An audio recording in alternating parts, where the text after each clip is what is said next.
Good morning, everyone. I'm Miss Maritas Magdalene.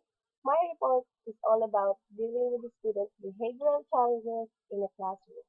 I hope this topic will help us on how to handle the pupils or the students having behavioral problems in the classroom.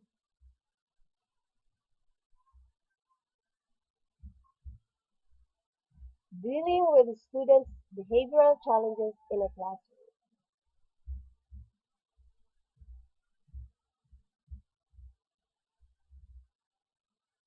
If a teacher notices disruptive behavior early, deal with it in a firm yet controlled manner.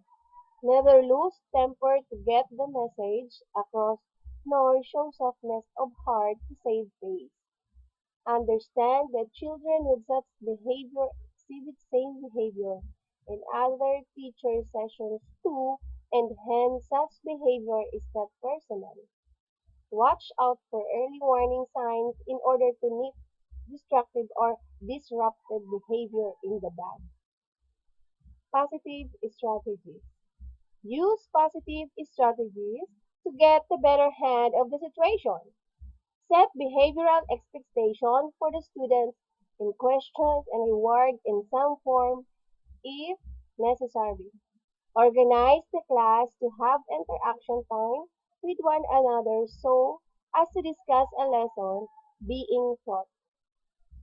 This gives an overly talkative student a chance to be heard, especially in a positive way regarding the lesson.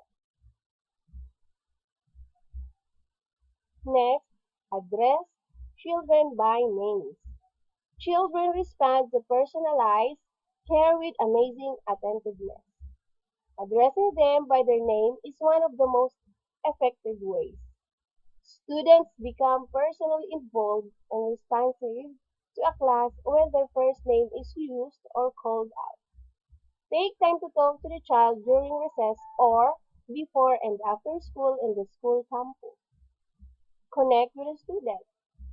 A teacher has to make adequate time to listen to each student, displaying respect for one's opinion.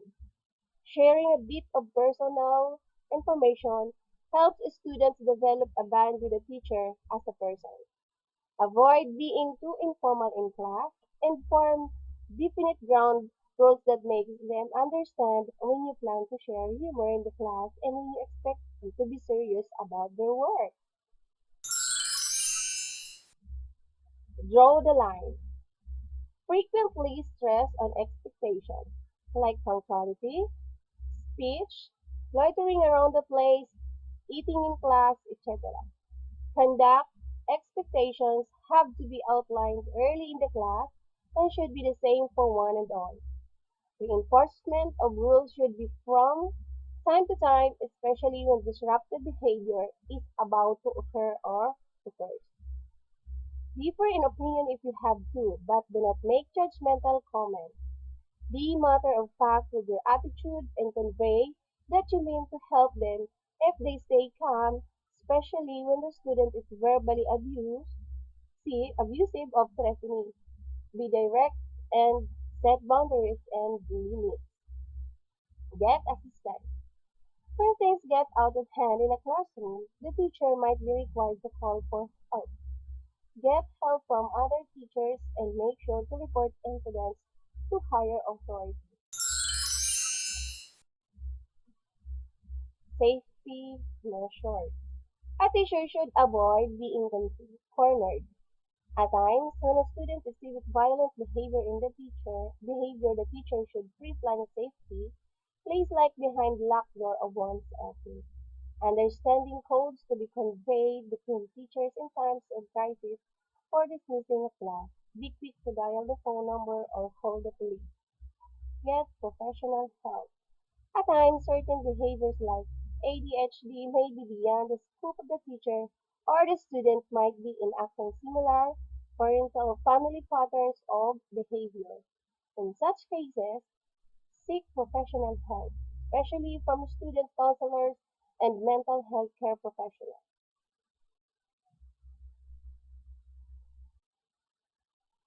Here are 5 persistent behavior problems and how to handle them. First, the chatterbox. What can you do about the student who distracts others with non-stop talking? Give a positive direction or reminder, followed by thanks. For example, Emma, Lisa, facing this way and quiet. Thanks. The key is to focus on the desired behavior rather than the misbehavior, and using thanks rather than please. Even when correcting communicates your expectation that the student will comply. Try a strategic pose. A pose communicates the expectation that the students look forward to, listen, and subsequently respond. Even if you call a misbehaving student's name, try a pause before giving a positive direction or reminder so the student has time to focus. Keep the focus on the primary issue by knowing how to redirect. Frequently, students who are singled out will argue or sulk, which is secondary to the primary issue of the disruptive talking.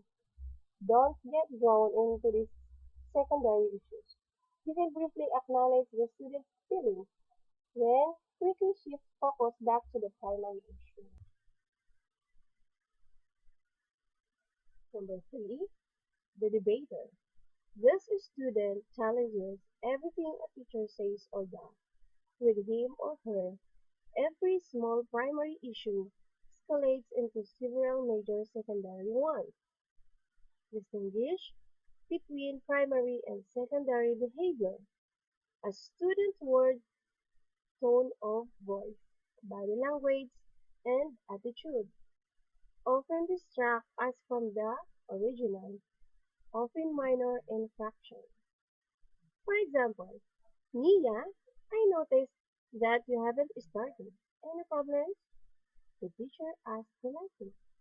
Yeah, well, I haven't got a pen. Have I? Nia solved and replied. Try to ignore the secondary behavior in the heat of the moment. Avoid unnecessary power struggles. It's tough not to overact and get defensive when a student's attitude and body language are hostile, but overreaction only extends the conflict.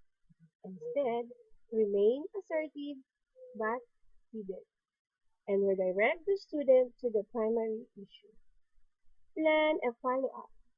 While it is usually works better to ignore secondary behavior in the heat of the moment, plan an after-class discussion with a student who habitually exhibits such behavior.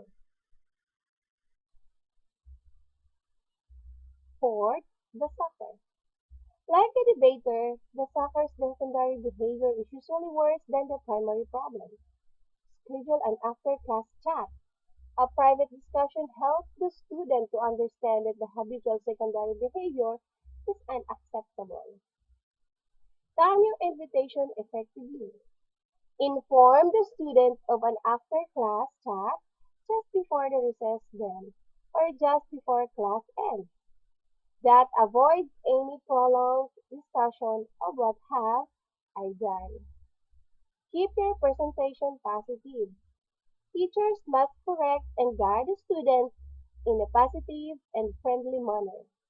Avoid threatening body language or tone of voice. A pleasant demeanor will help repair strained relationships.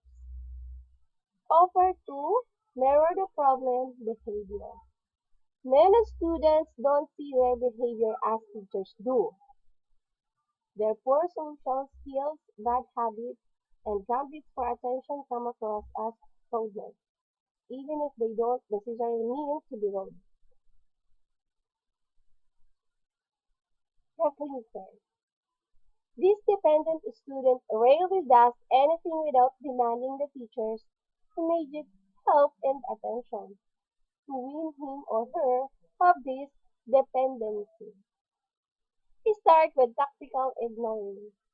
Keep the focus on the lesson or on acknowledging and reinforcing students who follow the rules and ask for help at appropriate times.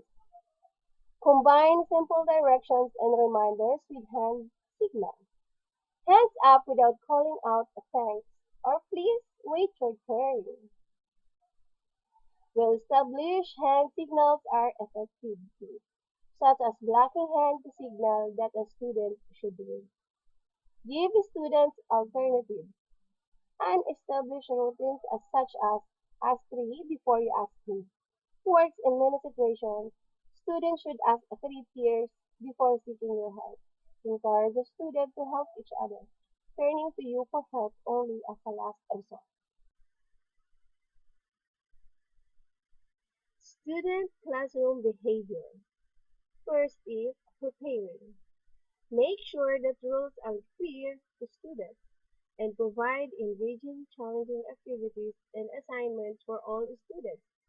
Praise students who engage in good behavior. Disruptions. Disruptive behavior always has a cause. Common reasons include work that is too easy or boring, unclear expectations, or emotional or physical troubles. Different causes require different responses that address and fix, when possible, the cause of the behavior. Acting out. Sometimes student misbehavior seems to come suddenly from nowhere, without cause. Student misbehavior often follows as a course much like a roller coaster, escalating and building momentum. Teachers who observe student behavior and learn what triggers acting out can intervene early to prevent outbursts from occurring.